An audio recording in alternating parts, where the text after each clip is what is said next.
Nasihat mengenai perzinahan. Hai anakku, perhatikanlah hikmatku. Arahkanlah telingamu kepada kepandaian yang kuajarkan, supaya engkau berpegang pada kebijaksanaan dan bibirmu memelihara pengetahuan. Karena bibir perempuan jalang menitikkan tetesan madu, dan langit-langit mulutnya lebih licin daripada minyak. Tetapi kemudian ia pahit seperti empedu, dan tajam seperti pedang bermata dua. Kakinya turun menuju maut, langkahnya menuju dunia orang mati. Ia tidak menempuh jalan kehidupan, jalannya sesat tanpa diketahuinya. Sebab itu, hai anak-anak, dengarkanlah aku. Janganlah kamu menyimpang daripada perkataan mulutku. Jauhkanlah jalanmu daripada dia, dan janganlah menghampiri pintu rumahnya, supaya engkau jangan menyerahkan keremajaanmu kepada orang lain, dan tahun-tahun umurmu kepada orang kejam, supaya orang lain jangan mengenyangkan diri dengan kekayaanmu, dan hasil susah payahmu jangan masuk ke rumah orang yang tidak dikenal. Dan pada akhirnya engkau akan mengeluh kalau daging dan tubuhmu habis binasa.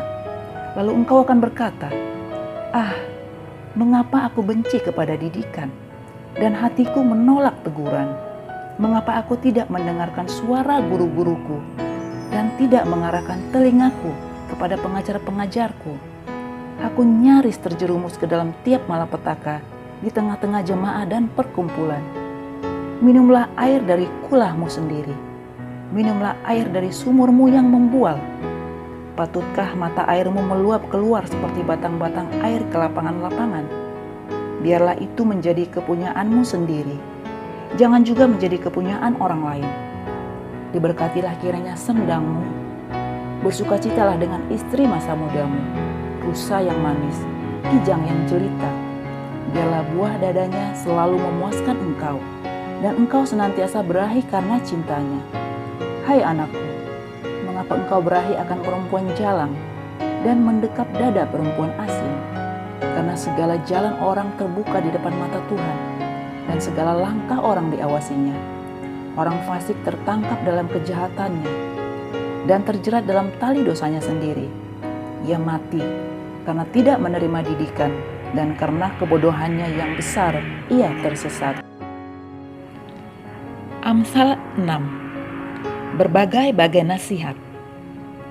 Hai anakku, jikalau engkau menjadi penanggung sesamamu dan membuat persetujuan dengan orang lain, jikalau engkau terjerat dalam perkataan mulutmu, tertangkap dalam perkataan mulutmu, buatlah begini, hai anakku, dan lepaskanlah dirimu, karena engkau telah jatuh ke dalam genggaman sesamamu.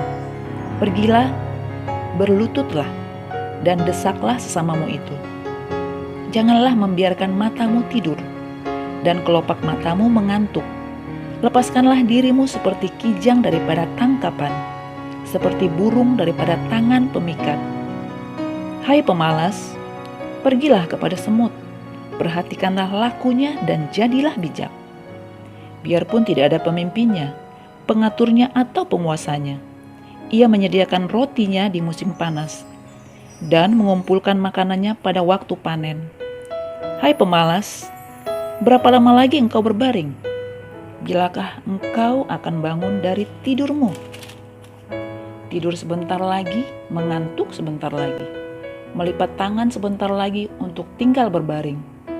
Maka datanglah kemiskinan kepadamu seperti seorang penyerbu, dan kekurangan seperti orang yang bersenjata.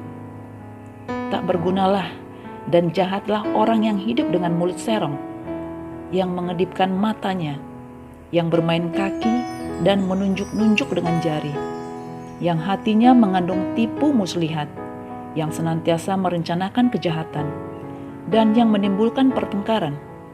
Itulah sebabnya ia ditimpa kebinasaan dengan tiba-tiba. Sesaat saja ia diremukkan tanpa dapat dipulihkan lagi. 6 perkara ini yang dibenci Tuhan, bahkan 7 perkara yang menjadi kekejian bagi hatinya: mata sombong, lidah dusta, tangan yang menumpahkan darah orang yang tidak bersalah, hati yang membuat rencana-rencana yang jahat, kaki yang segera lari menuju kejahatan, seorang saksi dusta yang menyembur-nyemburkan kebohongan dan yang menimbulkan pertengkaran saudara. Nasihat tentang perzinahan.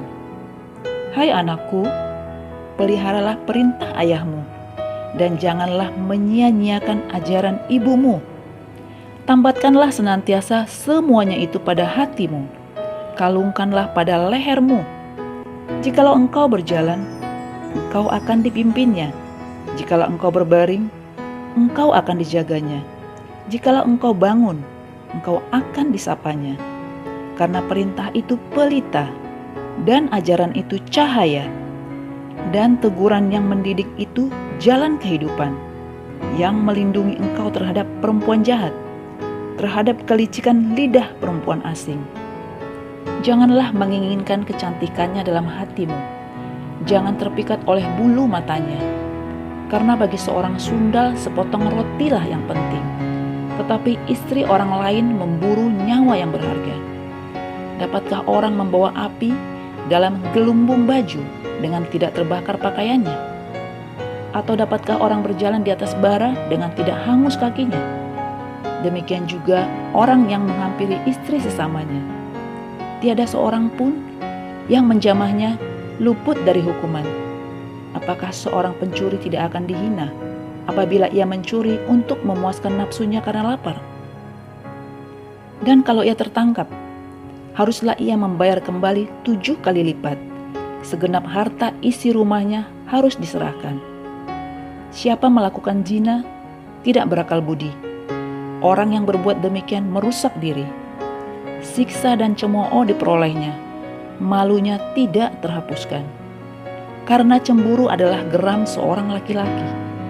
Ia tidak kenal belas kasihan pada hari pembalasan dendam. Ia tidak akan mau menerima tebusan suatu pun, dan ia akan tetap bersikeras betapa banyak pun pemberianmu.